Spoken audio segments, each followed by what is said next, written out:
Warahmatullahi wabarakatuh.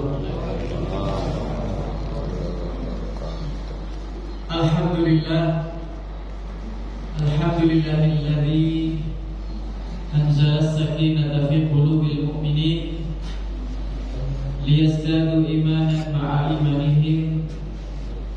Walhamdulillahilladzi arsalahu rahmatan lil alamin.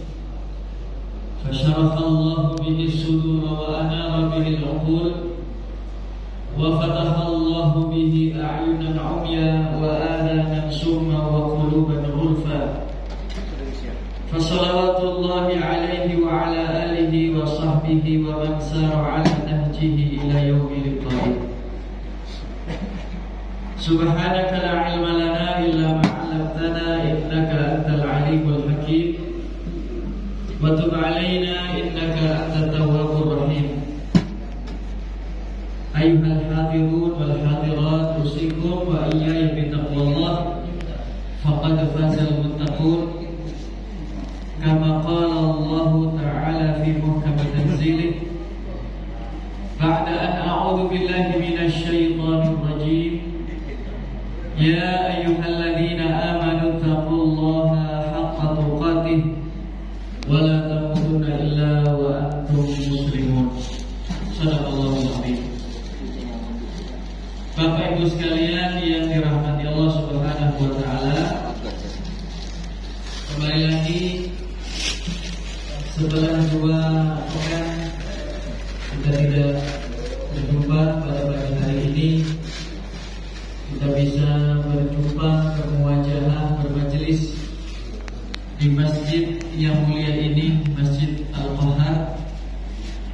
Yang mudah-mudahan siapapun orangnya yang menginfakkan hartanya, pikirannya, tenaganya, diberikan oleh Allah Subhanahu wa taala pahala di sisinya. Amin ya rabbal alamin.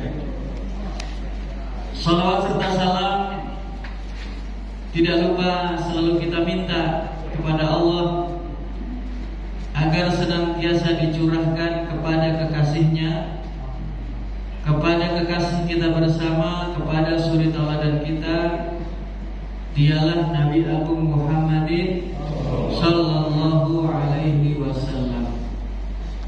Seorang Nabi yang sejarah hidupnya seolah-olah tidak akan habis untuk dibicarakan. Seorang manusia yang sejarah hidupnya tidak pernah selesai untuk ditulis. Bahkan sudah ribuan kitab ditulis oleh para pecinta beliau. Sampai hari ini tulisan-tulisan itu masih terus ada dan akan senantiasa ada dibuat. Bapak Ibu sekalian yang dirahmati Allah Subhanahu wa taala, terkait dengan doa yang tadi dibaca oleh Ustaz Yasir, di doa kunut beliau kita dengar beliau membaca Allahumma ansuril muslimina fi Filistin. Sekitar dua pekan yang lalu, saya dan 6 orang dari Batu Raja berangkat ke Jakarta untuk pertemuan penggalangan dana untuk rakyat Palestina. Waktu itu terkumpullah dana sekitar 46 juta rupiah. Dalam satu kali pertemuan itu di patung kuda di dekat Monas. Entah berapa orang yang datang, tentunya banyak sekali karena acaranya jam 3 sore, kami hadir di situ sebelum zuhur. Terkumpul dana sekitar 46 juta dan ada kabar baik Bapak Ibu sekalian. Salah satu kiai yang update tentang info Palestina, beliau mendapatkan informasi bahwasanya kabar baiknya adalah orang-orang Israel yang menempati Israel itu sendiri setiap harinya berkurang. Mereka tidak nyaman hidup di wilayahnya sendiri, karena wilayah itu wilayah jajahan. Dia tidak nyaman tinggal di situ. Dia kemudian kembali, ada yang ke Jerman, ada yang ke negeri lain. Artinya sepi Pak sebenarnya di Palestina ini, di Israel. Mereka tidak nyaman tinggal di negeri mereka. Nah, kabar baik kemudian adalah insya Allah semakin banyak darah yang ditumpahkan oleh saudara-saudara kita di Palestina, maka akan semakin dekat pula pertolongan Allah Subhanahu wa Ta'ala. Maka kita senantiasa berdoa kepada Allah agar rakyat Palestina diberi kemerdekaan oleh Allah Subhanahu wa Ta'ala. Bapak Ibu sekalian yang dirahmati Allah Subhanahu wa Ta'ala, mungkin Bapak Ibu masih nunggu-nunggu kapan ini Rasul lahir, ya kan? Ini sudah 1 bulan kita belum membicarakan sosok Rasul. Kita masih membicarakan peristiwa sebelum Rasul dilahirkan. Dan pada pagi hari ini sama Pak, kita belum sampai pada dilahirkannya baginda Nabi Muhammad Shallallahu Alaihi Wasallam. Tapi saya yakin Bapak Ibu bersabar menantikan apa nih bayi Muhammad lahir. Mudah-mudahan Faisal dan kawan-kawan pekan depan mudah-mudahan kita sudah sampai pada bab menjelang kelahiran Rasul Shallallahu Alaihi Wasallam. Sekalian, kita perlu tahu bahwasanya untuk memahami sirah nabawiyah secara baik, kita harus tahu kondisi bangsa Arab sebelum Rasul dilahirkan. Ternyata Pak, di Jazirah Arab itu ada sekian banyak kerajaan. Dan salah satu kerajaan yang paling terkenal, yang di sini ada kisahnya di dalam Al-Quran, adalah kerajaan yang ada di negeri Yaman. Iya Pak, ini kenang kejingan. Di negeri Yaman. Di situ ada seorang raja bernama Dzunwas. Dzunwas seorang raja yang berkeyakinan Yahudi. Dia beragama Yahudi, sementara Yaman adalah penduduknya Nasrani. Dzunwas memaksakan agamanya agar dipeluk oleh orang-orang yang sudah beragama di Yaman, Nasrani. Karena orang-orang Nasrani, yaitu penduduk Yaman, menolak untuk berpindah akidah dari Nasrani menuju Yahudi, maka mereka kemudian dipaksa untuk masuk agama Yahudi, sampai akhirnya Dzunwas memerintahkan prajuritnya untuk membuat parit, dan parit itu diisi kayu dan kemudian dibakar. Maka di dalam surat Al-Buruj disebutkan was-samaa'i dzatil buruj wal yaumil maw'ud wa syahidin wa mashhud. Apa itu selanjutnya? Qutila ashabul ukhdud. Ashabul ukhdud adalah para penghuni parit yang itu dibakar di situ. Nah, ternyata dari kisah ini ada satu orang yang selamat, Pak. Ada satu orang yang kemudian selamat dan dia lari menuju salah satu pemimpinnya. Kemudian pemimpinnya meminta kepada salah satu wakil mereka yang ada di Yaman, yang ada di Habasyah, untuk menyerang balik Dzunwas. Nah, di sini baru kita tahu ada nama Abraha. Ada Abraha, ada Aryad. Sehingga Abraha kemudian berangkat untuk menumpas habis orang-orang Yahudi itu. Begitu orang-orang Yahudi sudah ditumpas habis, muncul keirian di dalam hati Abraha bahwasanya di Mekah ada bangunan kota yang sangat sederhana, katanya Ka'bah. Itu kok yang datang setiap tahunnya tuh begitu banyak.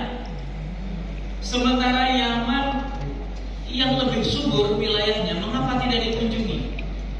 Akhirnya Abraha memerintahkan orang-orang untuk membangun semacam gereja begitu, atau bangunan yang tidak kalah megah dengan Ka'bah, dengan harapan orang-orang Jazirah Arab yang tadinya berkunjung ke Mekah berkunjungnya ke Yaman, tapi tidak berhasil. Ternyata tidak berhasil. Orang-orang tetap berkunjungnya ke Ka'bah. Di sini muncul iri hati yang begitu dalam. Akhirnya Abraham memerintahkan sekian ribu pasukan, dan di antara pasukan-pasukan itu ada kendaraan yang namanya gajah. Maka disebut surat Al-Fil. Gajahnya sebenarnya tidak seberapa, Pak, hanya beberapa ekor saja. Tetapi bagi masyarakat Arab ini adalah satu binatang yang sangat aneh, yang sangat langka. Mereka penasaran, ini kendaraan apa sebesar ini, hidungnya panjang dan seterusnya. Maka mereka kemudian menyingkir ke bukit-bukit yang ada di Mekah. Nah, itu kisah Abraham berawal dari situ. Nah, dari sekian banyak kerajaan yang ada di Jazirah Arab, yang paling terkenal kita ambil adalah raja yang ada di Yaman. Nah, kemudian Bapak Ibu sekalian yang dirahmati Allah Subhanahu wa taala, bagaimana dengan kondisi agama yang ada di bangsa Arab?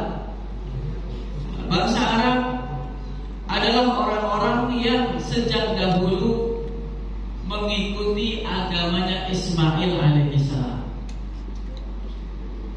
Kisah Ismail tepat sekali kalau kita sampaikan pada bulan ini, Dzulhijjah. Setahu saya kemarin yang bertugas di sini Ustaz Muhammad Yusuf, ya Pak. Ustaz Muhammad Yusuf mungkin menyampaikan tentang itu, tentang asal muasal Ka'bah, kemudian ada penduduknya. Jadi berawal dari seorang nabi bernama Ibrahim alaihissalam, di mana Nabi Ibrahim ini aslinya bukan orang Arab.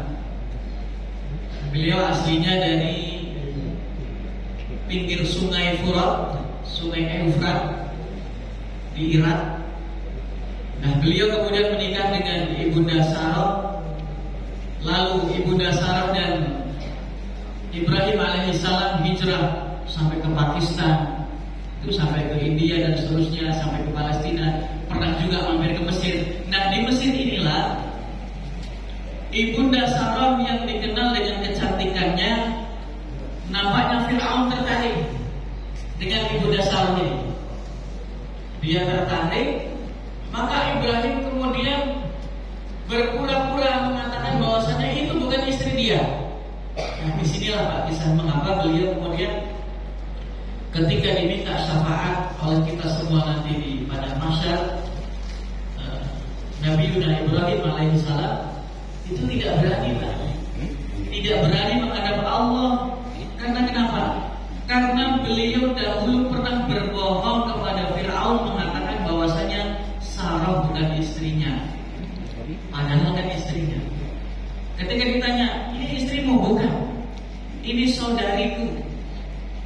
Padahal di dalam syariat agama kita, tauriyah itu boleh. Apa itu tauriyah? Menyampaikan sesuatu yang maknanya ganda. Maknanya itu bisa ini, bisa itu boleh. Nabi Ibrahim ketika ditanya, ini istrimu? Bukan, ini saudariku. Artinya adalah saudari dalam hal agama, saudara seagama. Begitupun ketika Nabi Muhammad SAW ditanya, wahai kisana, aku tadi sudah sampaikan kepadamu bahwasanya pasukan sudah berada di sini. Sekarang aku mau tanya, kamu dari mana? Ketika perang Badar terjadi, begitu Nabi Muhammad ditanya, kamu dari mana? Muhammad menjawab, nahnu minal ma, kami dari air. Maka orang ini kemudian bertanya-tanya, ma itu nama sebuah tempat atau apa? Ketika orang itu berpikir sebelum konfirmasi kepada Rasul, Rasul segera pergi meninggalkan orang itu. Di sini kita tahu apa itu makna ma. Ma adalah air, ya kan? Nahnu minal ma, kita semuanya dari air. Maksudnya air apa? Bapak Ibu tahu sendiri, air apa itu? Dari air mani. Kita semuanya dari air mani. Dan Nabi menjawab itu, nahnu minal ma, kami dari air. Nah, ketika Ibrahim alaihissalam menjawab itu, ketika kita nanti minta syafaat kepada beliau, maka beliau pun tidak sanggup untuk kemudian mengiyakan. Hari ini nafsi, aku pun tidak yakin kalau aku ini selamat, karena hari ini Allah Subhanahu wa Ta'ala murka dengan kemurkaan yang belum pernah terjadi dan tidak akan pernah terjadi lagi. Ini puncak kemurkaan Allah terjadi pada hari itu. Nabi Ibrahim kita mintai, beliau tidak siap. Nabi Isa, Nabi Nuh, semuanya tidak siap. Dan masing-masing Nabi mengatakan atau menyampaikan alasannya mengapa mereka tidak berani. Nabi Nuh mengatakan, aku gak berani karena aku pernah berdoa untuk kemusnahan seluruh umatku. Tapi Nabi Muhammad kemudian mengatakan, analah, biar aku yang ngurus. Biar aku yang ngurus semua itu. Kemudian beliau menghadap kepada Allah Subhanahu wa Ta'ala. Lalu Allah Subhanahu wa Ta'ala mengatakan, isfa' tu syafa', wahai Muhammad, angkat kepalamu, sebutkanlah nama-nama itu, akan aku rekomendasikan, akan aku kabulkan orang-orang itu untuk kamu selamatkan. Hanya Nabi kita Muhammad Sallallahu alaihi wasallam. Nah, agama yang ada di bangsa Arab adalah agama Ismail, yang tentunya dibawa oleh ayahnya Ibrahim alaihissalam. Nah, Bapak Ibu sekalian yang dirahmati Allah Subhanahu wa Ta'ala, Nabi Ibrahim datang ke Mekah dengan membawa satu perintah yang sangat berat. Tentunya kalau kita kemudian mendapatkan perintah semacam ini, nggak akan kuat kita, Pak. Kalau seandainya Nabi Ibrahim itu hadir di tengah-tengah kita pada hari ini, maka akan kita katakan, Anda ini nabi atau bukan? Masa ada anak yang selama ini Anda harapkan kedatangannya sudah belasan tahun, begitu anak itu lahir, malah Anda buang ke Mekah? Ya kan? Mengapa tidak ada pelihara di rumah di Palestina, dibesarkan, dididik, suruh ngaji dan sebagainya? Ini begitu anak Anda sudah lahir masih bayi, kok malah Anda buang di Mekah? Ini Anda sebenarnya nabi atau bukan? Kalau kita melihat Nabi Ibrahim datang sekarang, mungkin kita akan katakan begitu. Anak yang sudah selama ini ditunggu-tunggu kehadirannya, begitu hadir malah dicampakkan begitu saja. Begitu dicampakkan, itu sama Ibrahim alaihissalam tidak juga ditunggunya. Oleh beliau ditinggal begitu saja, hanya ditinggal beberapa butir kurma dan beberapa geribah air di situ. Maka Nabi mengatakan, Rabbana inni askantu min dzurriyyati biwadin ghairi dzi zar'in 'inda baitikal muharram. Ya Rabb kami, ya Tuhan kami, sungguh aku telah meninggalkan sebagian anak keturunanku biwadin ghairi dzi zar'in, di sebuah lembah. Mekah itu lembah. Jadi semua kalau hujan turun airnya masuknya ke situ. Makanya di tahun 19 berapa itu pernah terjadi banjir bandang dan airnya memang mengalirnya ke situ karena lembah, wadin, lembah. Biwadin ghairi dzi zar'in, di sebuah lembah yang tidak mungkin ada tanaman tumbuh di situ. Ghairi dzi zar'in itu kalau dibahasakan ke bahasa kita, itu bukan sekedar tandus, tetapi tandus tidak bisa diolah dan tidak mungkin ada tanaman tumbuh di situ. Ghairi dzi zar'in. Maka bahasa Arab memang bahasa yang paling mewakili makna. Ghairi dzi zar'in. Kalau tanaman di situ itu nggak akan tumbuh, kecuali mengimpor tanah dari negeri lain, ditaruh di situ mungkin bisa tumbuh. Tapi kalau mengandalkan tanaman Mekah, wadin ghairi dzi zar'in, itu tidak akan tumbuh.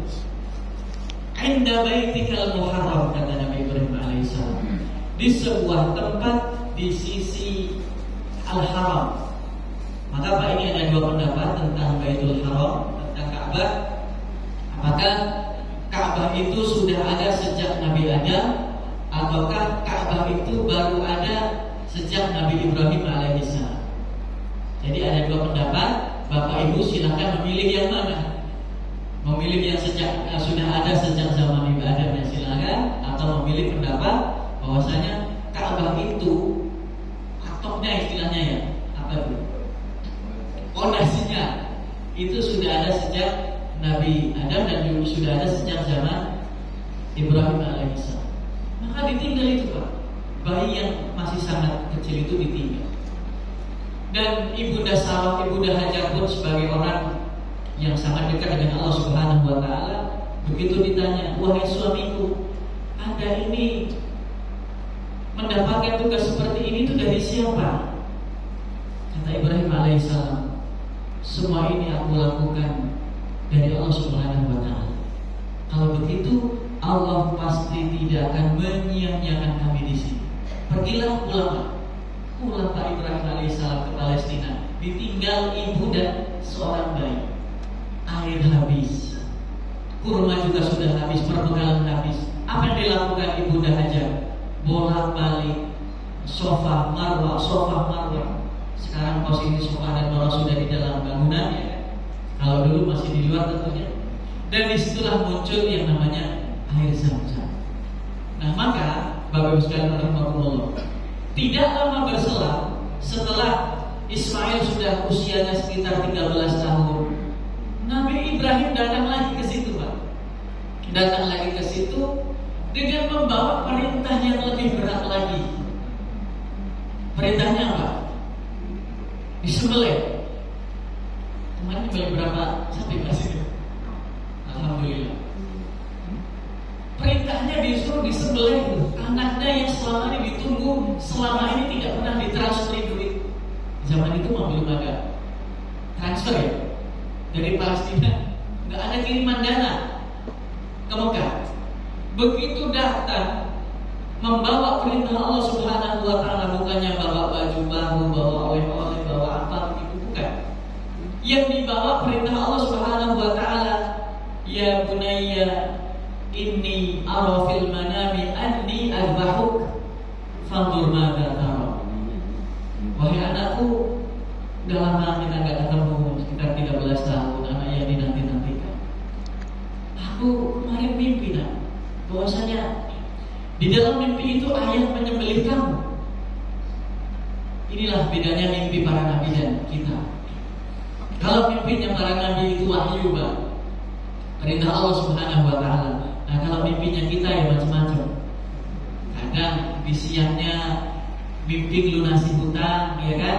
Nah, di siangnya habis lunasi hutang, malamnya mimpi sudah beli ini, beli itu, atau yang lainnya. Tetapi Nabi Ibrahim alaihissalam itu mimpi anni arbahuk, aku tuh nyembelih kamu Ismail. Fanzur madza tara. Maka tolong berpendapat, sampaikan pendapatmu kira-kira gimana? Apa jawaban anak soleh? Jawaban anak soleh yang ditinggal oleh ayahnya 13 tahun, dididik oleh ibu yang sangat mengerti tentang pendidikan agama. Maka dari itu ibu-ibu sekalian, kita boleh menyekolahkan anak kita di sekolah-sekolah yang favorit dan sebagainya, tetapi tanggung jawab untuk mendidik agama adalah di tangan kita semua sebagai orang tua. Kita tidak bisa mengandalkan 100% kepada pihak sekolah. Kita harus memiliki tanggung jawab yang besar untuk pendidikan, khususnya pendidikan agama bagi anak-anak kita. Ibunda Hajar mendidik anaknya dengan sangat baik. Maka yang muncul dari lisan Ismail alaihissalam kepada ayahnya adalah, ya abati, wahai ayahku sayang. Bahasa Arab lagi dia yang main.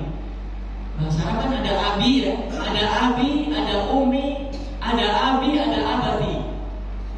Begitu Ismail mengatakan bukan abi tapi abati, ini artinya panggilan kasih sayang. Kalamul latif, panggilan kasih sayang yang ini menandakan bahwasanya betapa cintanya, betapa baktinya Ismail alaihissalam kepada ayahnya. Padahal nggak pernah ketemu. Itu pendidikan agama semacam apa yang bisa membuat Ismail begitu kuat? Ibundanya mendidiknya 13 tahun dengan keadaan yang serba terbatas. Itu muncul akhlak seperti itu dari seorang anak. Ya abati, wahai ayahku sayang, if'al ma tu'mar, laksanakanlah apa yang telah Allah perintahkan kepadamu. If'al ma tu'mar, satajiduni insyaallah minas sabirin. Wahai ayah, selama ini ibunda telah mengajariku ilmu agama, akhlak dan seterusnya, meskipun engkau telah meninggalkan aku sekian belas tahun. Wahai ayah, saksikanlah, lihatlah nanti engkau akan dapati anakmu sebagai anak yang bersabar terhadap perintah Allah Subhanahu wa Ta'ala. Hebat sekali ya ayah, akhlaknya Pak. Kalau kita ditanya, mau nggak punya anak seperti ini? Mau banget. Senang kita. Tidak ada harta yang lebih berharga melebihi anak yang soleh seperti ini. Nah, kalau anak nggak soleh Pak, bapaknya datang goro-goro ngasih hadiah ya, ngasih sandal. Ini, nah, ini Allah perintahkan kepadaku untuk nyembelih kamu gitu misalkan. Ya anak sekarang Pak, anak-anak yang tidak mengerti agama akan mengatakan, oh bapak yang mimpi, bapak aja yang membunuh diri bapak sendiri, ngapain bapak bunuh saya? Udah lama nggak ketemu, datang mau nyembelih, enak betul bapak ini, ya kan? Nah itulah anak yang soleh. Jawabannya seperti itu. Nah itu kunjungan pertama Nabi Ibrahim dalam sejarah dari Palestina ke Mekah berkunjung selama 4 kali. Ini kunjungan pertama. Dan itu Ismail sudah belajar bahasa Arab dengan penduduk Jurhum. Nah yang kedua, datang lagi Ibrahim alaihissalam menemui anak dan istrinya. Ketika itu Ismail sudah punya istri, sudah berkeluarga. Maka ditanya, begitu mau masuk rumah, Assalamualaikum, yang jawab seorang wanita. Rumahnya istrinya Pak. Begitu ditanya, bagaimana kabar suamimu, bagaimana keadaan keluargamu, ini istrinya mengeluh Pak. Yang ada mengeluh, perekonomian kami susah, kami ini hidupnya sengsara dan seterusnya. Maka kata Ibrahim gimana? Kata Ibrahim, wahai istri Ismail, hari ini aku tidak ketemu sama Ismail, anakku.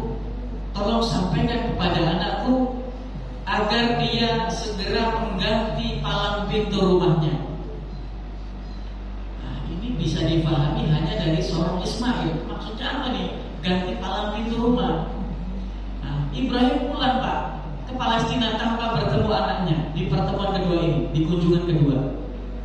Maka begitu suaminya pulang, istrinya mengatakan, wahai suamiku, tadi ada seorang laki-laki menyampaikan kepadaku, dia menanyakan kabar rumah tangga kita, dan aku katakan apa adanya. Dan laki-laki itu berpesan kepadaku agar menyampaikan pesan kepadamu agar palang pintu rumah kita segera diganti. Ternyata itu hanya kiasan. Maksud ganti palang pintu rumah adalah segera ceraikan istrinya. Akhirnya istri diceraikan. Datang lagi beberapa tahun kemudian Ibrahim alaihissalam di kunjungan yang ketiga, sudah ganti istri, menikah dengan salah satu kepala suku Jurhum, yang suku Jurhum adalah cikal bakal bangsa Arab.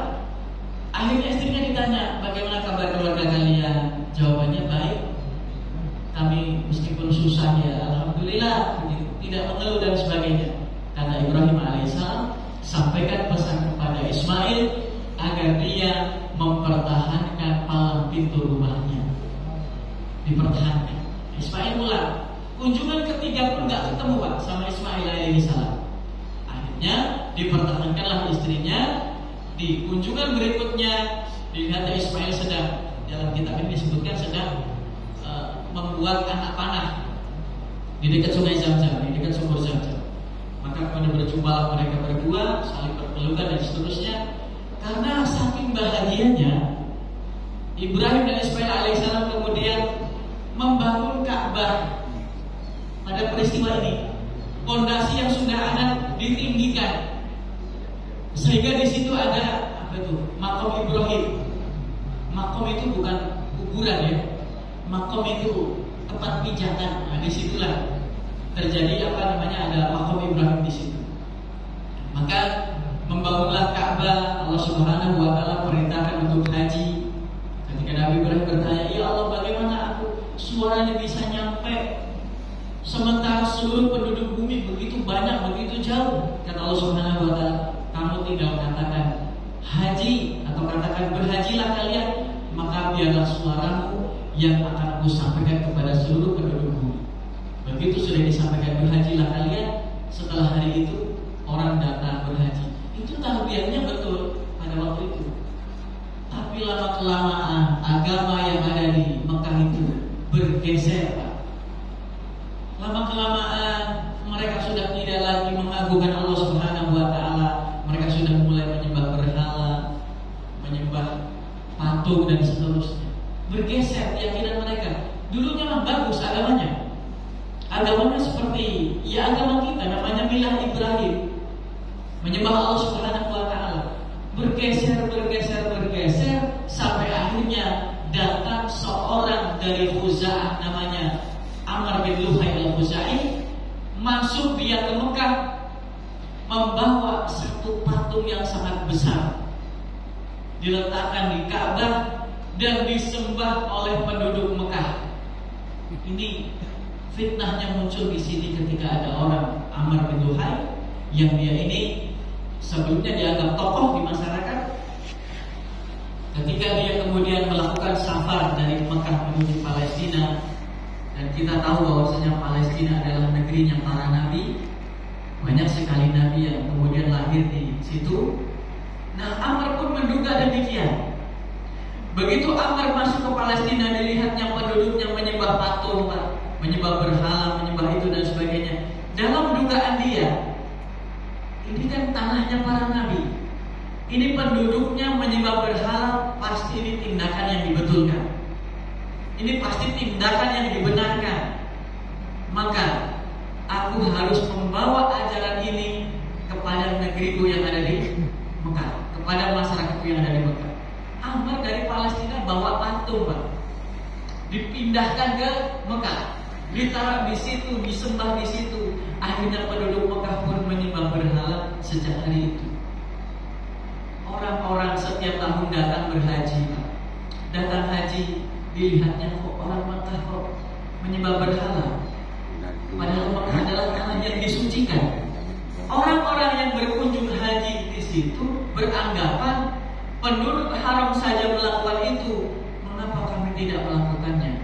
Selesai dari haji, di negerinya dia buat patung, nyembah berhala. Ini fitnah terbesar di zaman itu, dibawa oleh Amr bin Luhai al-Khuzai, orang Khuza'ah. Maka ketika Rasul Mi'raj, Rasul kan diperlihatkan neraka ya Pak, diperlihatkan surga. Rasul sempat lihat ada orang yang kemudian perutnya terbuka, ususnya terburai keluar, dan ususnya kemudian ditarik-tarik oleh dirinya sendiri. Rasul bertanya keheranan, "Wahai Jibril, ini ada orang kok melakukan tindakan semacam ini? Ususnya terburai lalu dia tarik-tarik sendiri dengan tangannya. Ini orang apa yang begini nih?" Kata Jibril alaihissalam, "Wahai Muhammad, dia adalah Amr bin Luhai al-Khuzai, orang yang dahulu pernah memasukkan berhala ke tanah suci Mekah. Dia melakukan itu sampai kapanpun. Dia akan terus-menerus melakukan itu." Lalu Nabi bertanya lagi, "Wahai Jibril, ini ada orang yang perutnya besar, yang tidak bisa bergerak ke sana dan kemari, dan dia memakan bara api setiap saat. Ini orang macam apa, wahai Jibril?" Jibril menjawab, "Wahai Muhammad, ini adalah orang yang memakan harta anak yatim." Jadi Pak, Bapak Ibu sekalian rahimakumullah, Rasul menjadi orang yang pernah menyaksikan langsung berbagai macam bentuk penyiksaan yang ada di neraka, dan menjadi orang yang pernah melihat langsung berbagai macam kenikmatan yang ada di surga.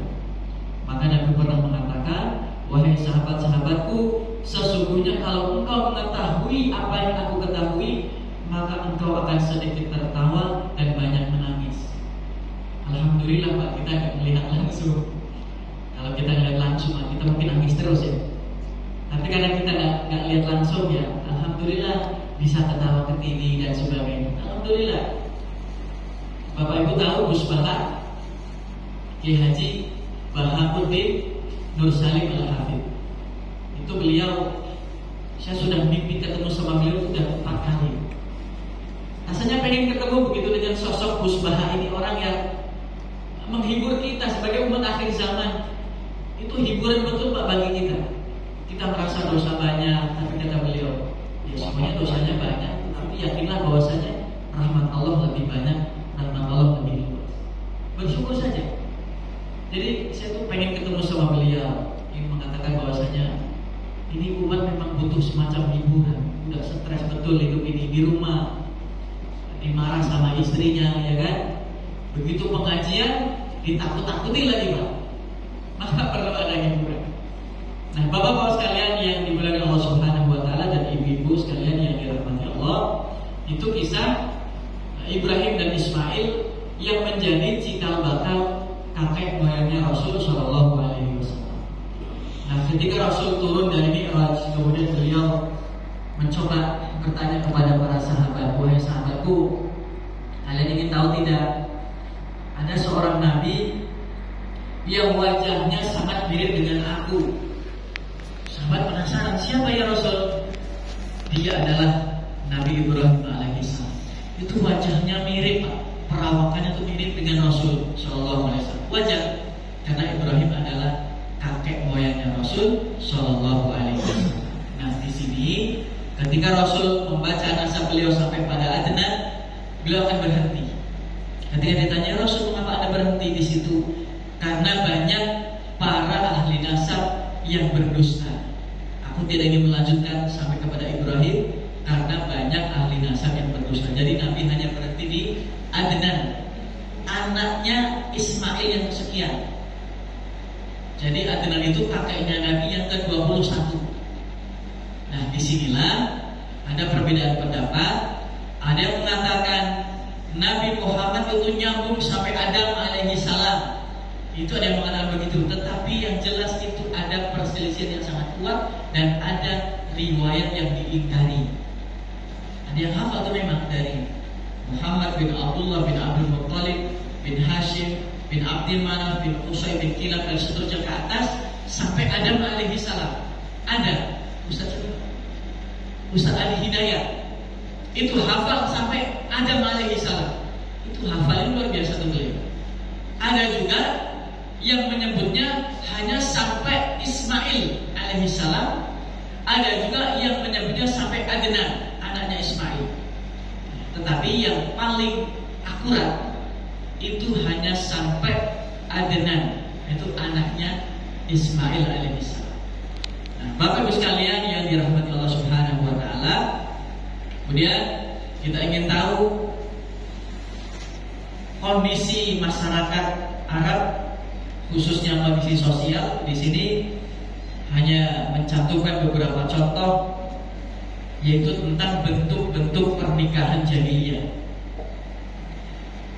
Bentuk pernikahan jahiliyah pertama, seorang wanita dia akan memasang bendera khusus di depan rumahnya, yang bendera ini akan diketahui oleh laki-laki manapun bahwasanya bendera ini adalah pertanda bahwasanya wanita ini siap untuk ditiduri oleh siapapun. Tuh, masyarakat jahiliyah zaman itu. Kalau di kita kan bendera khususnya kan warna hijau ya. Iya, warna khusus itu artinya ada yang meninggal. Nah, di sini tidak disebutkan Pak warnanya apa, supaya bapak-bapak tidak tahu warnanya apa. Ini ada bendera nih, ada bendera khusus yang laki-laki pasti tahu wanita ini siap untuk dibuahi rahimnya. Maka berdatanganlah sekian banyak orang, bergilir dan sebagainya. Begitu lahir, maka wanita ini akan memanggil kembali laki-laki yang pernah menidurinya. Kemudian wanita ini akan bebas memilih. Ini mirip dengan siapa? Oh, bapak itu jadi suaminya. Itu jahiliyah itu begitu. Sampai bentuk pernikahan Atau bentuk yang kedua, seorang suami yang sudah punya istri, tentunya istrinya haid.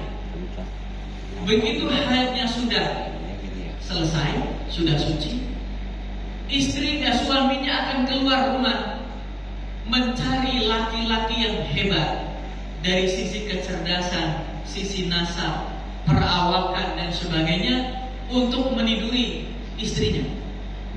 Itu bentuk pernikahan jahiliyah begitu.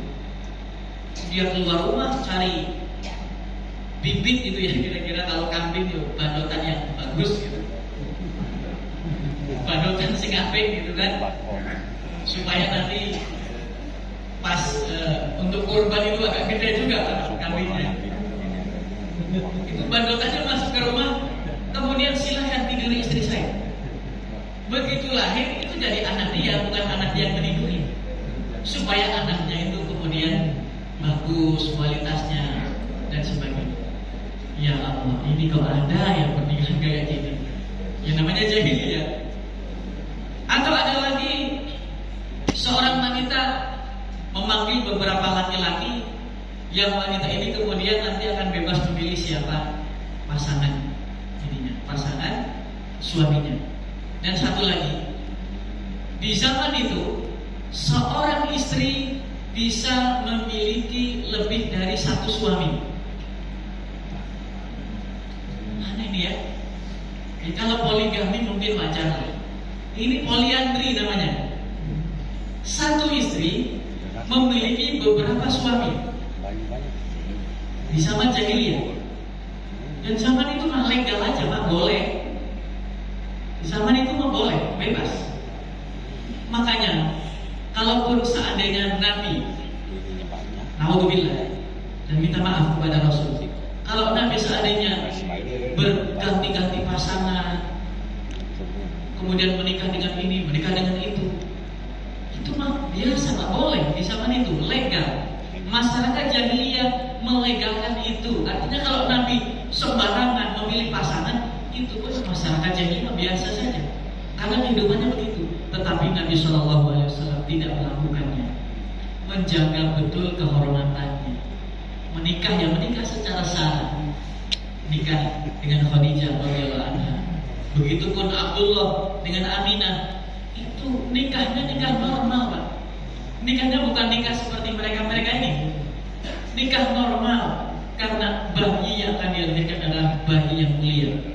Maka Nabi Muhammad adalah seorang bayi yang dilahirkan dari hasil pernikahan yang sah. Sementara para sahabat sebagiannya mungkin, ya kan, sangat mungkin itu mereka lahir dari pasangan yang pernah menikah gonta-ganti pasangan. Karena di zaman jahiliyah itu diperbolehkan. Tetapi Nabi kita Muhammad SAW, meskipun diperbolehkan semacam itu, Nabi lahir dari hasil pernikahan yang sah, mulia. Itulah bentuk-bentuk pernikahan di zaman yang ada di era jahiliyah. Kemudian kondisi ekonomi, kita ingin tahu juga bagaimana ekonomi di sana. Apakah di sana ada peternakan ikan? Ada nggak kira-kira, Pak? Bikin tambak udang gitu di sana, atau rental apa gitu? Tidak ada, Pak, di sana. Bisnis peternakan, perikanan tidak bisa dilakukan. Yang ada adalah berdagang itu, dagang, jualan kulit yang sudah dibuat untuk wadah minuman dan sebagainya. Maka ketika Amr bin As bersahabat dengan Raja Ethiopia, Amr bin As tahu kesukaan Raja Habasyah adalah oleh-oleh dari Mekah, yaitu kerajinan kulit, dikirim ke sana. Jadi yang bisa dilakukan adalah bagi masyarakat Mekah, yaitu berdagang. Rihlatas syita'i waswai, dagang di musim dingin dan musim panas. Itu yang bisa mereka lakukan. Dan disinilah kemudian menjadi cikal bakal mengapa Mekah menjadi pusat agama, karena disitulah tukar menukar barang, tukar menukar perdagangan dan seterusnya, akhirnya agama Islam mudah sekali tersebar karena di situ titik kumpulnya itu di situ.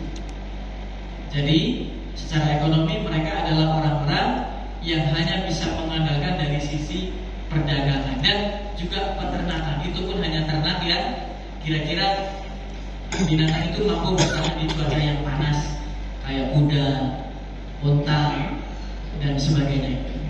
Kalau kelinci kayaknya nggak ada di situ, apalagi ayam negeri nggak ada kayaknya. Itu secara ekonomi. Kemudian sudah hampir selesai Pak. Sampai jam berapa Pak? 5 menit lagi ya. Nah, kita ingin sampaikan tentang anak keturunan Ismail.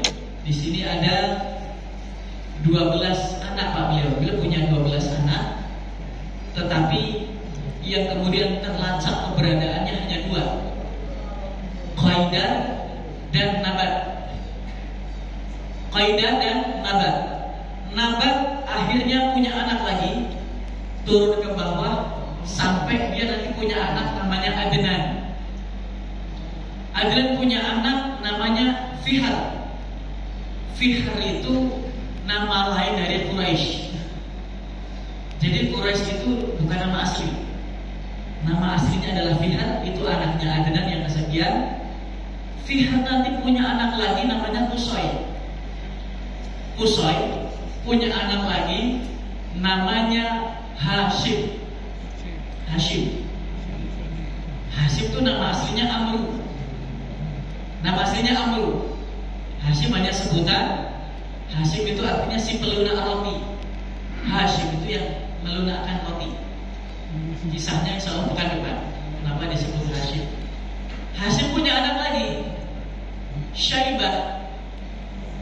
Nah, kalau sebut Syaibah mungkin Bapak Ibu belum kenal ya Syaibah itu siapa. Syaibah itu Abdul Muttalib. Karena begitu lahir sudah memiliki uban.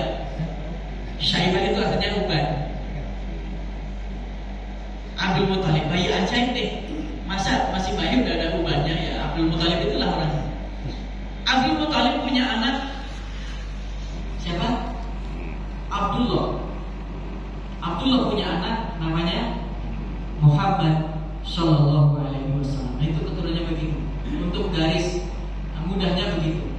Ibrahim, Ismail, Nabat, Adnan, Fihar, Hashim, Abdul Muttalib, Abdullah, Muhammad Sallallahu Alaihi Wasallam.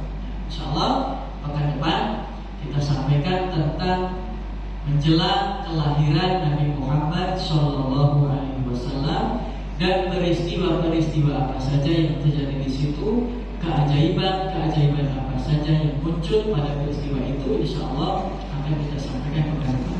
Mohon maaf atas segala kekurangannya. Terima kasih atas segala perhatiannya. Kepada Allah saya mohon maghfirahnya. Wassalamualaikum warahmatullahi wabarakatuh.